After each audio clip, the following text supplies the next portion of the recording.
Welcome back. Telangana రాజకీయాలు కులగణన చుట్టే తిరుగుతున్నాయి. సీఎం రేవంత్ రెడ్డి చేసిన వ్యాఖ్యలకు కొనసాగింపుగా మాటల తూటాలు పేలుతూనే ఉన్నాయి.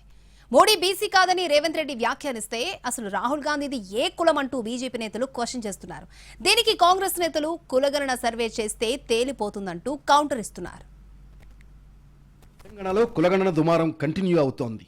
బీసీ కులగణనపై పవర్ పాయింట్ ప్రెజెంటేషన్ సందర్భంగా ముఖ్యమంత్రి రేవంత్ రెడ్డి మోడీ కులాన్ని ప్రశ్నించారు. మోడీ పుట్టుకతో బీసీ కాదని లీగల్లీ కన్వర్టెడ్ బీసీ అని అన్నారు. ఇదే ఇప్పుడు తెలంగాణ రాజకీయాల్లో చర్చకు దారితీసింది. మోడీ గారు నేను బీసీ అని అంటాడు. మోడీ గారు వాస్తవంగా బీసీ కాదయా, లీగల్లీ కన్వర్టెడ్ బీసీ. నేను చాలా జాగ్రత్తగా పదం ఆడుతున్నా, లీగల్లీ కన్వర్టెడ్ బీసీ. 2001 వరకు ఆయన ముఖ్యమంత్రి కానంత వరకు ఆయన కులము గుజరాత్ రాష్ట్రంలో ఉన్నత వర్గాలలో ఉండే. ఆయన ముఖ్యమంత్రి అయినాక ఆ కులాన్ని తీసుకొచ్చి బీసీలో కలుపుకున్నాడయా చట్టం చేసి. ఆయన పుట్టుకతో బీసీ కాదు. నరేంద్ర మోడీ గారు పుట్టుకతో బీసీ కాదు, పుట్టుకతో ఉన్నత కులము. సీఎం రేవంత్ చేసిన వ్యాఖ్యలపై కేంద్ర మంత్రులు కౌంటర్ ఇచ్చారు. రేవంత్ రెడ్డి రాష్ట్ర సమస్యలను పక్కదారి పట్టించేందుకే కులాల ప్రస్తావన చేస్తున్నారని కిషన్ రెడ్డి మండిపడ్డారు. ఇర్రెస్పాన్సిబుల్ గా బాధ్యతారహితంగా దుందుడుకు విధానంతో ముఖ్యమంత్రి నిన్న మాట్లాడుతున్నారు. ఒక ముఖ్యమంత్రి స్థాయిలో మాట్లాడాల్సినటువంటి భాష కాదు, అర్థం వాస్తవాలు తెలుసుకోకుండా మాట్లాడు. మీ కాంగ్రెస్ పార్టీ ముఖ్యమంత్రి ఉన్నప్పుడే నరేంద్ర మోడీ గారికి సంబంధించినటువంటి ఏదైతే సామాజిక వర్గం ఉందో ఆ సామాజిక వర్గాన్ని బీసీలో చేర్చారు.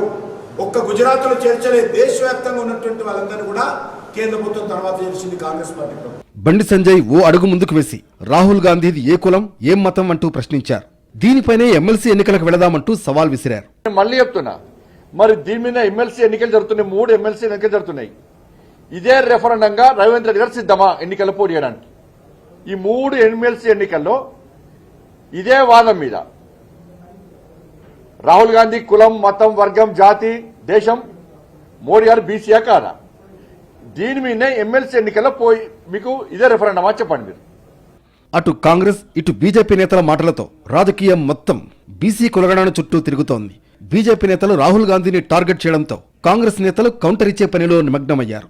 రాహుల్ గాంధీది ఏ కులమనేది మంత్రి సంజయ్ తెలుసుకోవాలని అనుకుంటే కేంద్రం కులగణన చేయాలన్నారు. కులగణన వ్యవహారంలోకి ఇప్పుడు రాహుల్ గాంధీని లాగే వరకు వెళ్ళింది.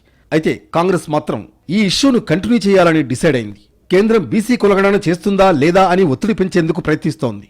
రాష్ట్ర వ్యవహారాల ఇన్ఛార్జ్ మీనాక్షి నటరాజన్తోనూ ఇదే కార్యాచరణతో ఎంట్రీ ఇచ్చేలా చేయాలని హస్తం పార్టీ భావిస్తోంది. బీసీ కులగణనపై ఎంత చర్చ జరిగితే కాంగ్రెస్కు అంత లాభమని లెక్కలు వేసుకుంటోంది.